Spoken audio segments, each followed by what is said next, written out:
காடின் நடுவே ஒரு பழமையான ஆலமரம் நின்றது. அதில் பிகோ என்ற சிறிய பறவை வாழ்ந்தாள். பிகோ சிறிய பறவை, ஆனால் அவளது கண்களில் எப்போதும் நம்பிக்கையின் ஒளி ஒளிர்ந்தது.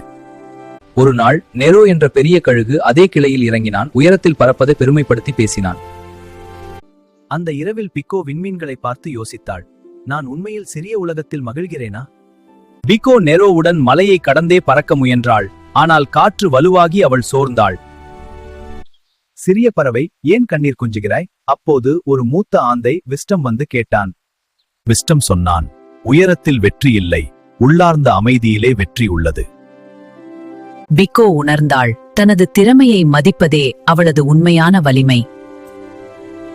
அந்த நாளிலிருந்து பிகோ தினமும் சிறிய பரப்புகளில் முழு மனதுடன் பறந்தாள். இந்த கதை சொல்கிறது, நம்மிடம் உள்ளதை முழுமையாக முயற்சிப்பதே உண்மையான துணிச்சல். இந்த கதையை ரசித்தீர்களா? அதுவே நல்லதா இருந்தால் லைக் செய்யவும், சேனல் சப்ஸ்கிரைப் செய்யவும் மறக்காதீர்கள்.